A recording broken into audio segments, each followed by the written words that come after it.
Hello students, ये science की live class में आप सभी का स्वागत है।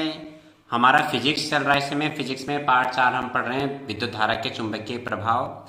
और कल तक मैंने आपको समझाया था विद्युत जनरेटर। उसमें आपका प्रत्यावर्ती धारा जनरेटर और दिष्ट धारा जनित्र, आपके दो जनरेटर हैं, दिष्ट धारा जनित्र और प्रत्यावर्ती धारा जनित्र। एक बार आपको हल्का सा मैं पिछले कार्य का एक पुनरावृत्ति कर देता हूँ। तो उसमें क्या था आपका कि इसमें आपका जो ये आपका एसी जनरेटर और डीसी जनरेटर है, मैं आपको फिर बता देता हूँ। कोई ज़्यादा अंतर नहीं है इसमें। आप केवल एक टॉपिक तैयार करेंगे तो आपके इसके साथ में 3 तैयार हो जाएंगे। काफ़ी कुछ इसमें सब कुछ कॉमन चीज़ें हैं। एक तो जब आप चित्र तैयार करेंगे तो चित्र आपको केवल एक बार तैयार करना है, केवल ये चित्र। और जब एक बार आप तैयार करेंगे तो आप इसमें ये देखना कि ऊपर ये सेम बनाना है। विद्युत मोटर और डीसी जनरेटर, ये दो चीज़ें सेम बनेंगी, पूरा सेम बनेगा। केवल लास्ट में यहाँ पे मोटर में यहाँ बन जाएगी बैटरी और डीसी जनरेटर में यहाँ बन जाएगा, जैसे मैंने माना था, विद्युत बल्ब। ये विद्युत बल्ब है आपका, विद्युत लैंप ये आपका है। और डीसी जनरेटर ये है और एसी जनरेटर मैंने कल ही बनाया था। इसमें थोड़ा फ़र्क ये है कि यहाँ पे आपके आते हैं सर्पी वाले और इसमें थे आपके विभक्त वाले।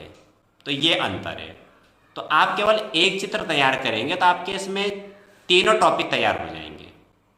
ठीक। आई बात संरचना की। संरचना में आप क्षेत्र चुंबक बिल्कुल सेम लिखना है, चाहे आपका एसी जनरेटर आए, डीसी जनरेटर आए या विद्युत मोटर आए, ये सेम लिखना है। आर्मेचर आपने बिल्कुल सेम लिखना है, ये तीनों में। बस जब आपका विभक्त वाले भी दोनों विद्युत मोटर में और डीसी जनरेटर में ये सेम आएगा विभक्त वाले। एसी जनरेटर में यहाँ जाएगा सर्पी वाले।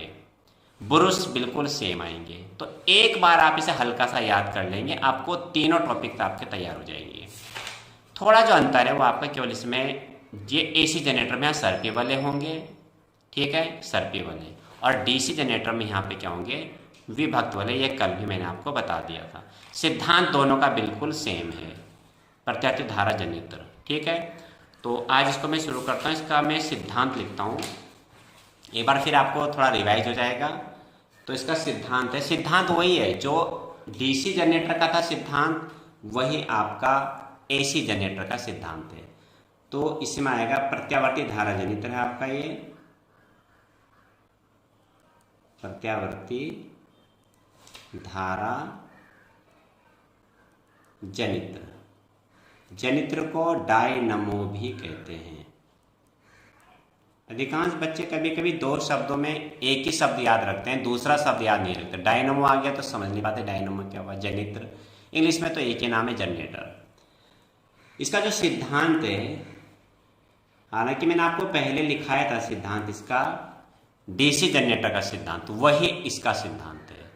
तो यहाँ पे मैं इसको शॉर्ट में लिखा रहा हूँ। मैंने यहाँ पे, अगर आपको याद हो, आपने पिछली क्लास अगर मेरी अटेंड की है तो आपको अगर ध्यान हो तो ये देखो, इसका सिद्धांत था ये डीसी जनरेटर का सिद्धांत है। जो अच्छे बच्चे हैं, जिनकी मेमोरी पावर अच्छी है, लर्निंग पावर अच्छी है, वो इतना लंबा याद कर सकते हैं। काफ़ी बड़ा है पर पूरा डिटेल में समझा के इसको मैंने लिखाया था।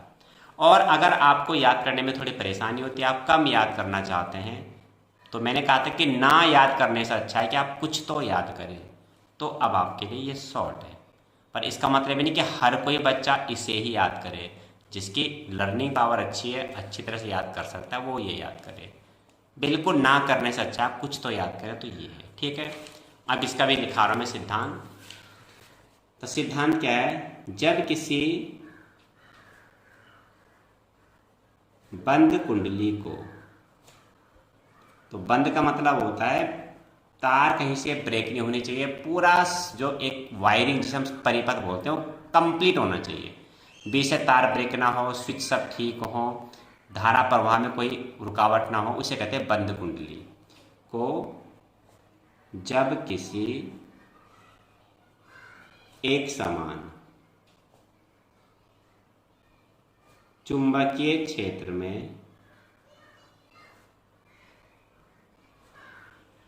रखकर घुमाया जाता है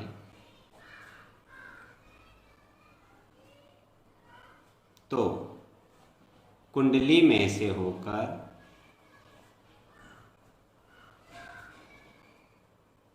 गुजरने वाले चुंबकीय फ्लक्स में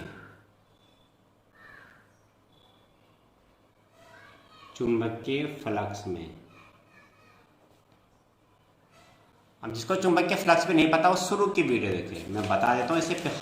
देखो आप एक चीज देखें, आप कोई भी वीडियो देख रहे हैं किसी भी पार्ट की, उस वीडियो के डिस्क्रिप्शन में उससे अगली वीडियो का लिंक और उससे पिछली वीडियो का लिंक दिया रहता है, तो आप पिछली वीडियो तक पहुंच सकते हैं, या आगे वीडियो या इसकी प्लेलिस्ट आपको मिल जाती है।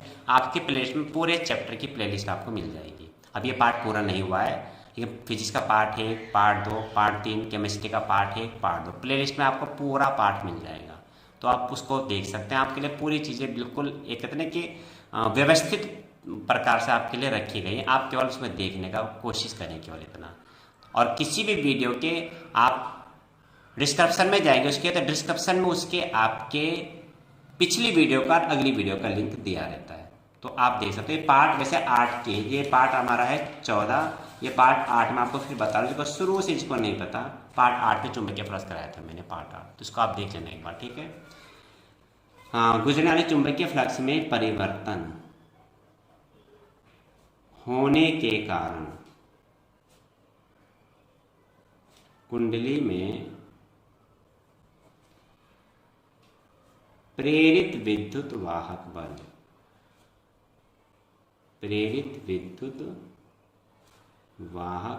बल उत्पन्न हो जाता है, या प्रेरित कह सकते हैं आप, उत्पन्न हो जाता है। और इस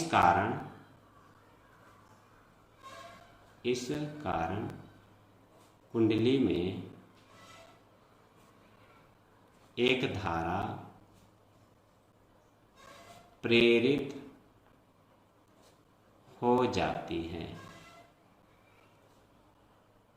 धारा नहीं, मतलब उत्पन्न हो गई धारा, ठीक। यहाँ प्रेरित शब्द मैं फिर बता रहा हूँ, प्रेरित शब्द का प्रयोग करना होता है यहाँ पे, कि प्रेरित मतलब वो एक कुंडली की गति की प्रेरणा से उत्पन्न हो रही है। धारा प्रभाव के लिए हम अलग से कोई स्रोत का प्रयोग नहीं कर रहे हैं, बैटरी का प्रयोग नहीं कर रहे हैं, धारा तो हम बना रहे हैं यहाँ पे। तो एक प्रेरणा क्या है, कुंडली की गति, ठीक। उस प्रेरणा से धारा उत्पन्न हो, उसे प्रेरित कहते हैं। प्रेरित हो जाती है यह धारा तभी तक बहती है जब तक कुंडली से संबंधित चुंबकीय फ्लक्स में परिवर्तन होता रहता है।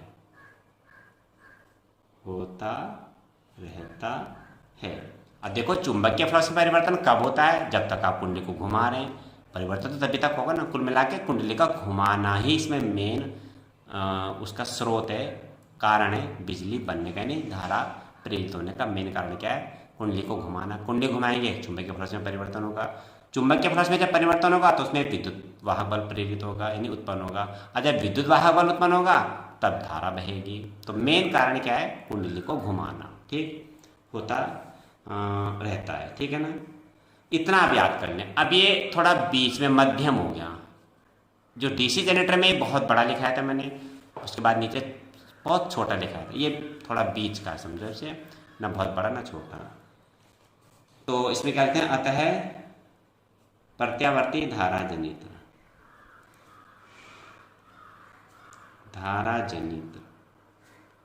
ऐसा यंत्र है जो यांत्रिक ऊर्जा को, यानी हम जो जनरेटर को, टरबाइन को घुमा रहे हैं, यांत्रिक कार्य कर रहे हैं, और यांत्रिक कार्य जब हम करें तो हमें क्या मिल रही है, आउटपुट मिल रहा है हमें विद्युत ऊर्जा, यानी बिजली मिल रही है। तो जो यांत्रिक ऊर्जा को विद्युत ऊर्जा में बदलता है या परिवर्तित करता है, ये इतना बहुत हो गया, ठीक है। तो इसे आप याद कर लेंगे। देखो एग्जाम में कभी आता है लिखा हुआ कि जनित्र का सिद्धांत लिखिए। अब उसमें ये नहीं लिखता कि एसी जनित्र या डीसी जनित्र, तो दोनों जनित्र का सिद्धांत सेम है। फिर आप ये मत सोचना कि यार कौन से जनरेटर का पूछा है, एसी जनरेटर का है सिद्धांत पूछा है या डीसी जनरेटर का। सिद्धांत दोनों का सेम है, उसमें कोई फर्क नहीं है। ठीक, तो ये लिख दिया हमने। इसके बाद इसका चित्र आप फिर तैयारी कर लेना। 3-4 बार आप बनाएंगे तो आप भी बिना देखे इसको बड़ी अच्छी तरीके से इस तरह से बना लेंगे। आप तो पेंसिल से बनाना, कहीं गलती हो जाती है तो आप उसको मिटा करके सही कर सकते हैं। मैं तो पेन से बनाया तो फिर इतना अच्छा नहीं बन पाया, लेकिन आप और अच्छा इसको बना सकते हैं। ठीक है, नाम उसके सारे याद कर लेना, ये हो जाएंगे इसके। इसके बाद संरचना में बिल्कुल सारी चीज़ें वही है, मैं दोबारा नहीं लिख रहा हूँ, बिल्कुल वही है। संरचना में क्षेत्र चुंबक वही आएगा, आर्मेचर वही आएगा। हाँ, ये विभक्त वलय नहीं आएगा। प्रत्यावर्ती धारा जनित्र में विभक्त वलय नहीं होता, सर्पी वलय होता है। बुरुश वही बिल्कुल, तो बुरुश वाली जो ये पूरा है ये आपको ये याद करना है, ये बिल्कुल वही रहेगा। ये बिल्कुल 3 चीज वही रहेंगे। विभक्त वलय की जगह क्या हो जाएगा, सर्पी वलय। तो इसमें हम केवल नई चीज जो लिखेंगे वो सर्पी वलय लिखेंगे, बाकी जो चीजें कॉमन है मैं वो नहीं कर रहा हूँ अब। इसमें केवल मैं लिख रहा हूँ संरचना सिद्धांत हो गया, संरचना। और संरचना में पहला आपका था क्षेत्र चुंबक, मैं केवल हेडिंग लिख के छोड़ रहा हूँ, ये बिल्कुल वही लिखना है जो पहले वाले में लिखा था। फिर आपका था आर्मेचर सेकंड, ये भी आपको वही लिखना है, आर्मेचर। ठीक, तीसरा वहां पे था विभक्त वलय, यहाँ पे एसी जनरेटर है, यहाँ पर आ जाएगा सर्पी वलय। ध्यान रखना इस चीज का, ये सर्पी वलय हो जाएंगे, ये दोनों में अंतर है। तो प्रत्यावर्ती धारा जनित्र यानी एसी जनरेटर और जो कल कराया था डीसी जनरेटर, दोनों में क्या अंतर है। डीसी जनरेटर में होते हैं विभक्त वलय और एसी जनरेटर में होते हैं सर्पी वलय। ठीक, ये हो जाएगा। इसमें क्या है आपका कि दो, इसमें जैसे आपके मैंने कल बनाए थे, इसे हम छल्ले बोलते हैं, ये होते हैं सर्पी वलय। इस तरह से 2 छल्ले होते हैं किसी धातु के। ठीक, और इनमें तार से ब्रुश से इसमें ये क्या होते हैं, जुड़े हुए रहते हैं। तो इसके बारे में लिखते हैं। तो कुंडली पर लिपटे तार के दोनों सिरे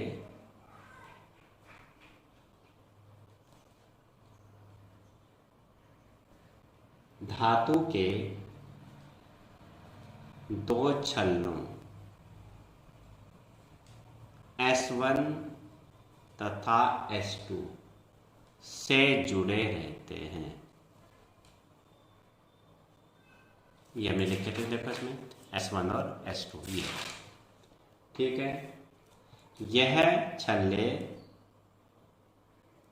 क्या होते हैं, कुंडली के साथ में घूमते हैं। ठीक है ना, ये छल्ले क्या होते हैं, आर्मेचर कुंडली, आर्मेचर कह दो या कुंडली कह दो या आर्मेचर कुंडली, कुंडली के साथ क्या होते हैं, घूमते हैं, घूमते हैं। ठीक, इन्हीं छल्लों को सर्पी वलय कहते हैं। इन छल्लों को सर्पी वलय कहते हैं। ठीक, अब ये जो छल्ले होते हैं, ये छल्ले परस्पर धुरादंड से, धुरादंड होती है साफ्ट, इस साफ्ट से ये अलग होते हैं, हटके, उसके साथ चिपके होते हैं लेकिन उसके साथ जुड़े नहीं होते। ठीक है, इसका मतलब समझिए, धुरादंड से क्या होती है, दिखा दूं पहले। ये छल्ले परस्पर धुरादंड से, धुरादंड से क्या होते हैं, पृथक यानी अलग होते हैं, अलग होते हैं। इसका मतलब मैं आपको बता दूं, जैसे गाड़ी का टायर है, गाड़ी है, गाड़ी के साफ्ट होते हैं, उसमें टायर टिका होता है, तो टायर उसके साथ क्या होता है, संयुक्त, उसके साथ चिपका थोड़ी ना है, पर उसके साथ में क्या है, जुड़ा हुआ है।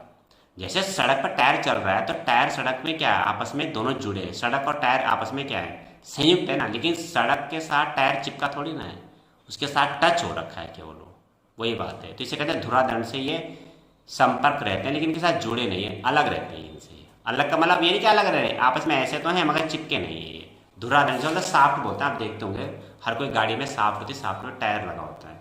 ठीक है, ये इसमें आपको अलग लिखना है। ठीक, कार्यविधि इसकी बिल्कुल आपकी वैसी ही है, इसमें भी वैसे, थोड़ा मैं शॉर्ट में करा देता हूँ। बिल्कुल कार्यविधि, ठीक है। इसमें क्या होता है आपका, जब ए बी सी डी कुंडली दक्षिणावर्त घूमती है, इसमें मैंने क्या कराया था, बिल्कुल यही था। इसमें भी ये कार्यविधि आई थी इसकी, ए बी सी कुंडली दक्षिणावर्त दिशा में घुमाया जाता है।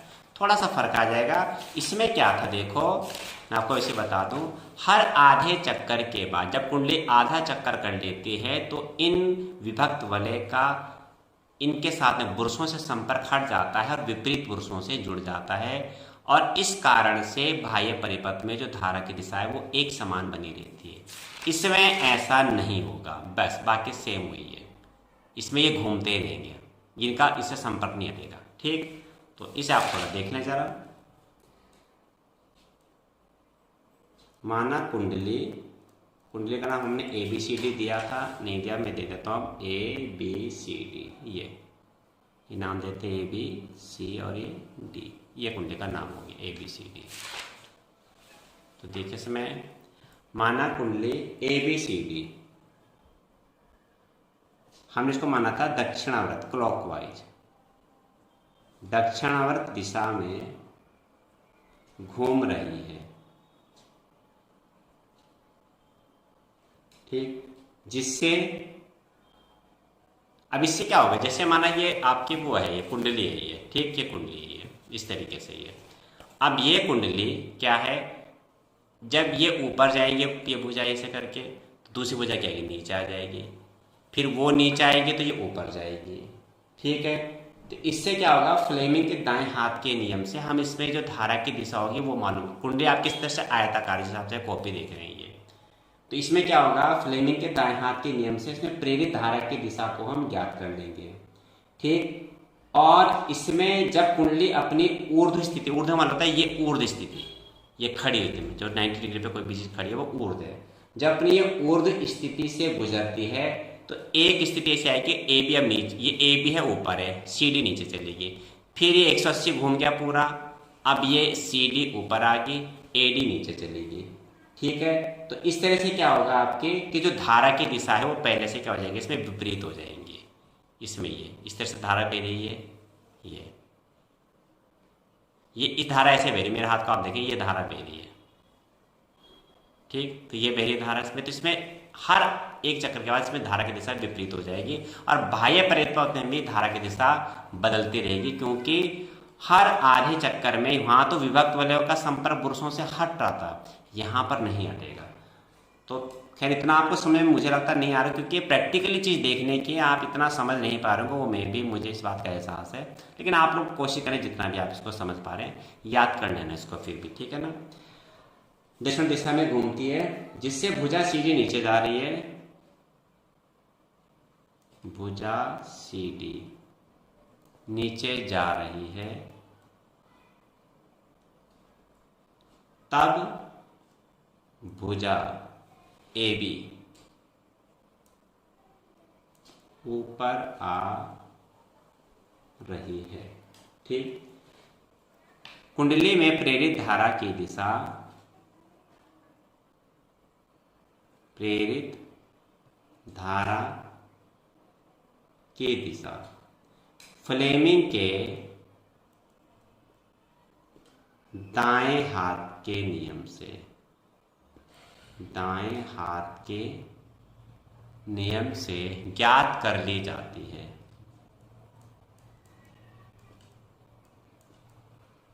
तीन नियम दिखाया था आपको मैंने, और बिल्कुल अच्छी तरह से याद कर लेना, नियम बहुत इंपॉर्टेंट, फ्लेमिंग के दाएं हाथ का नियम, फ्लेमिंग के बाएं हाथ का नियम, और दाएं हाथ के अंगूठे का नियम, बहुत आते एग्जाम में, इनको अच्छी तरह से याद कर लेना। जिसने वो वीडियो नहीं देखे, पिछले पार्ट की वीडियो देख लेना। ठीक है, और बाह्य परिपथ में प्रेरित धारा की दिशा, बाह्य परिपथ में प्रेरित धारा की दिशा, इसमें क्या हो गया आपकी, S2 से S1 की ओर, यानी ये जाएगी, ये आपका S2 है और इसमें हमने S2 ये बनेगा, मैंने दोनों S1 लिख दिया, S2 है। S2 से ये जाएगी S1 की ओर, ये बना रखा मैंने, S2 से S1 की ओर जाएगी।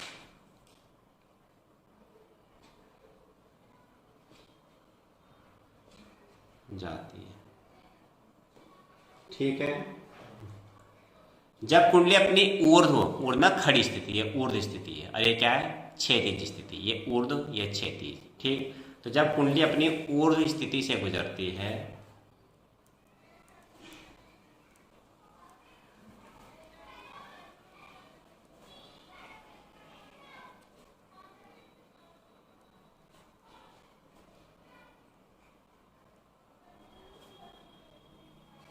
ठीक है, तब क्या होता है, जो एक भुजा ए बी थी, तब भुजा ए बी नीचे जाएगी,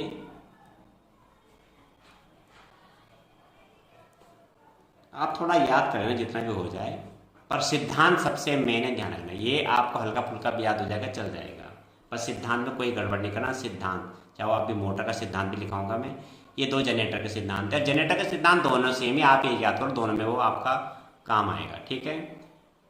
और सीडी ऊपर जाएगी तथा भुजा सीडी ऊपर आएगी, ठीक।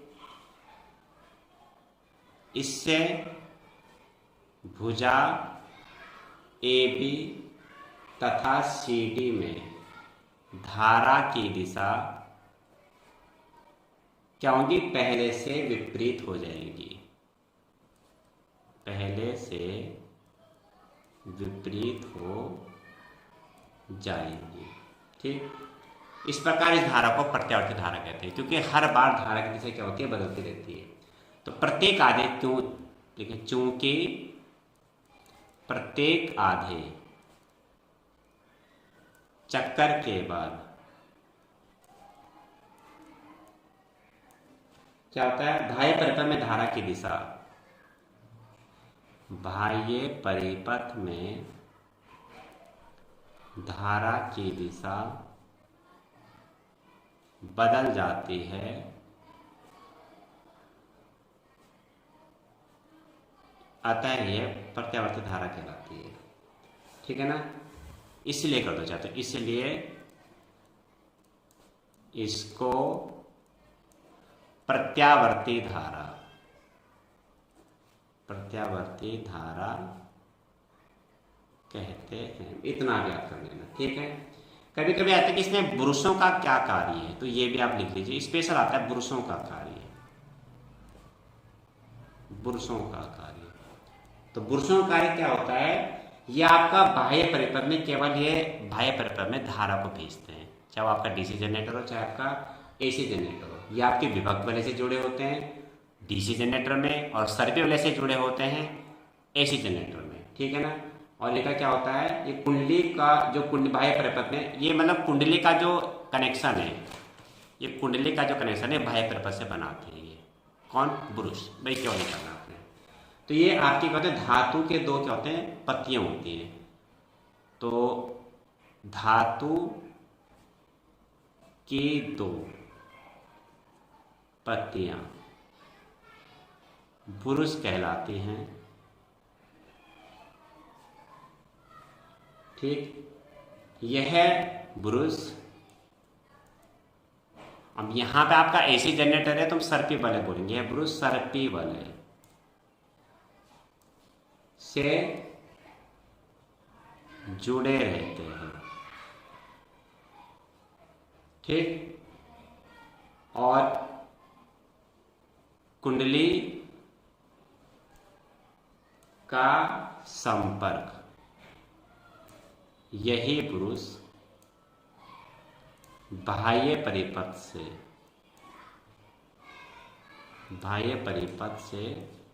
बनाए रखते हैं, थोड़ा आपको बोरिंग भी लग रहा होगा, लेकिन आता है एग्जाम में तो देखो करना तो पड़ेगा, ये हो गया, ठीक। अब इसके बाद आता है आपका विद्युत मोटर, ठीक। तो विद्युत मोटर का चित्र मैं यहाँ बना देता हूँ, और इसको आप ये देख लेना, विद्युत मोटर, ठीक। किताब में अगर आप किताब के तो चित्र बहुत अटपट है इसमें। ये जैसा एसी जनरेटर का देखो, केवल पूरा चित्र ही बनेगा, ये पूरा चित्र ही बनना है, केवल मोटर में यहां बैटरी बन जाएगी, बाकी सारा सेम रहेगा। ठीक है, ये देखिए आप विद्युत मोटर, विद्युत मोटर, विद्युत मोटर। तो इसमें भी आपका चित्र बिल्कुल सेम रहेगा, मैंने आपको बताया था। पहला आप चुंबक बनाएंगे इस तरीके से। आप पेंसिल से बनाना बहुत अच्छा बनेगा, मैं तो पेन से बना रहा हूँ, कोई गलती भी हो जाएगी तो मैं मिटा भी नहीं पाऊंगा। पर इसको ये सारे एक सारे समांतर खींचेंगे तो चित्र का लुक बहुत अच्छा आता है। इस तरीके से ये क्षेत्र चुंबक हो गए, और इस तरीके से ये ऐसे, ये अंदर का पोर्शन है, इसको डैश में दिखा देंगे। और ये ठीक, ये चुंबक हो गया आपके। इस तरीके से ये आपका N ध्रुव खंड, ये आपका S हो जाएगा, और ये कुंडली दिखा देंगे इस तरीके से। इसके अंदर को डैश में दिखाएंगे इस तरीके से, और ये आपके कुंडली होगी इस तरीके से।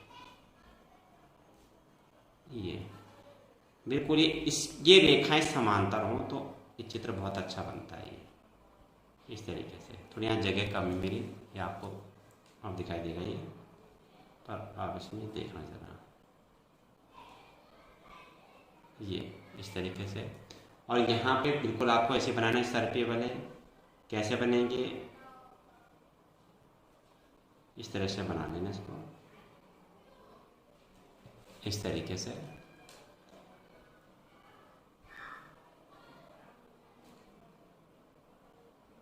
इस तरीके से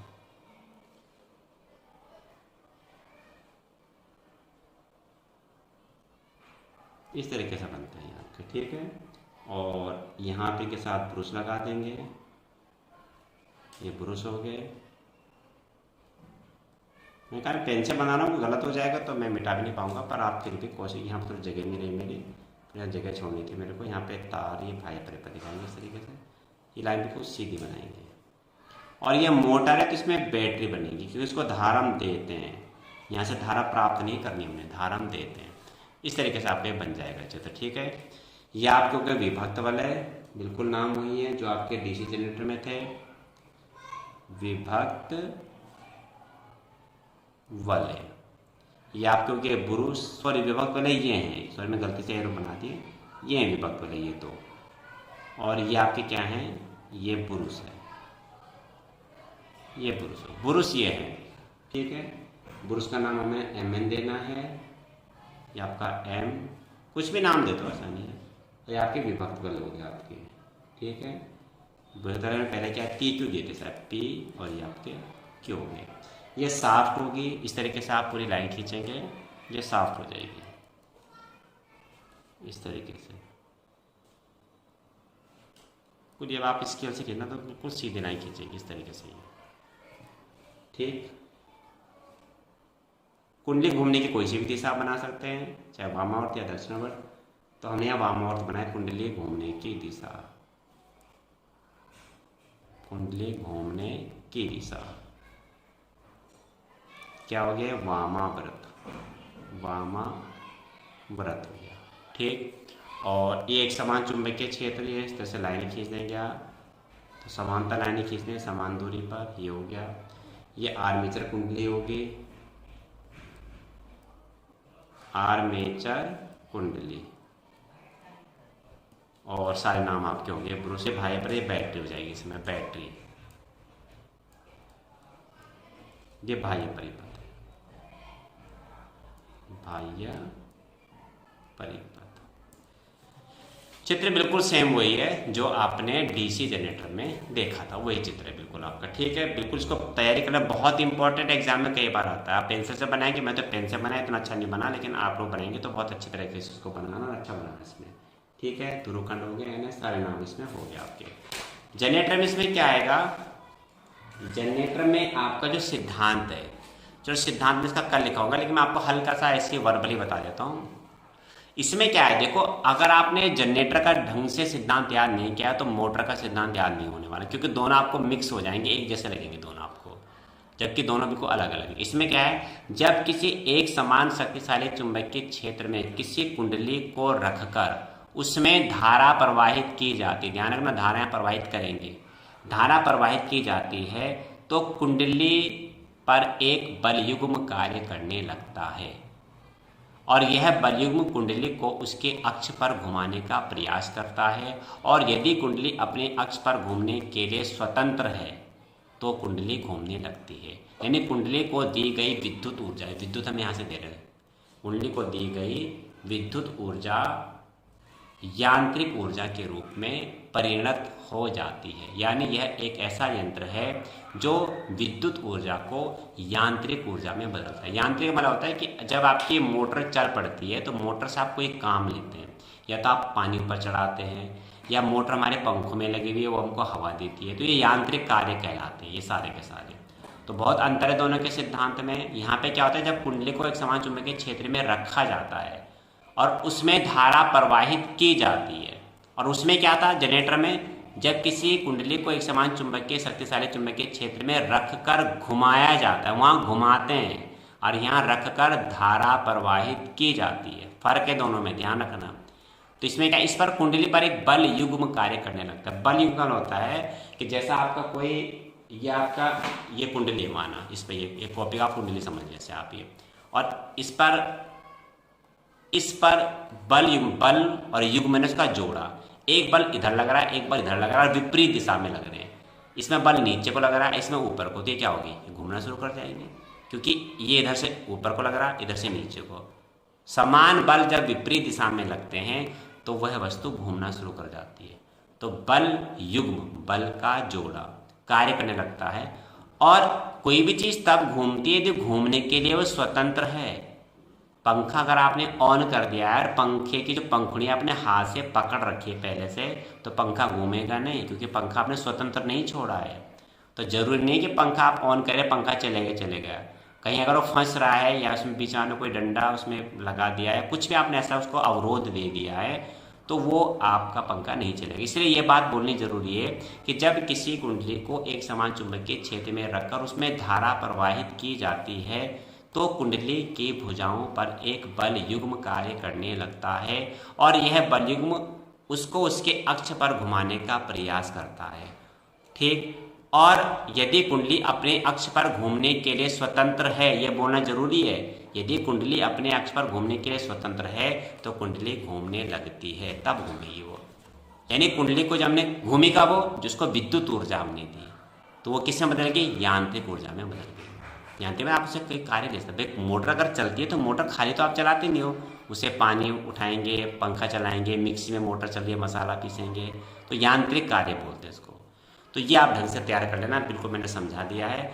दोनों सिद्धांत आप ढंग से याद कर लेना, नहीं तो आप कंफ्यूजन करेंगे। कभी कभी ऐसा भी होता है एग्जाम में कि बच्चे से पूछा जाता है मोटर का सिद्धांत और लेकर आता है वो जनरेटर का सिद्धांत, तो अंतर है, दोनों को ढंग से याद कर लें बिल्कुल। उसमें क्या है, कुंडली को रख करके घुमाते हैं, घुमाएंगे तो चुंबकीय फ्लक्स में परिवर्तन होगा, और यहाँ क्या, कुंडली को रख कर, कहाँ रखना है, चुंबकीय क्षेत्र में रख करके उसमें धारा प्रवाहित की जाती है। उसमें नहीं करते धारा प्रवाह, वहाँ तो धारा में मिलती है, यहाँ घुमाते हैं, यहाँ क्या करते हैं, धारा प्रवाहित करते हैं तो घूमती है, और वहाँ घुमाते हैं तो धारा प्रवाहित होती है, अंतर है दोनों में। तो इसका ढंग से याद कर देना दोनों चीज़, और इसके तुरंत बाद इसका चित्र बनाने की कई बार आप अभ्यास करना। रफ कॉपी में कम से कम इसे 10-12 बार आप बनाएंगे, तब आप इस चित्र को बनाने में सफल होंगे। अच्छी तरह से बनाना है, बहुत एग्जाम में आता है, ये बहुत इंपॉर्टेंट टॉपिक है आपका। ठीक है, कल फिर मिलते हैं लाइव क्लास में। कल तक के लिए सभी को शुभकामनाएं, सभी स्वस्थ रहें, आनंद में रहें, मन लगा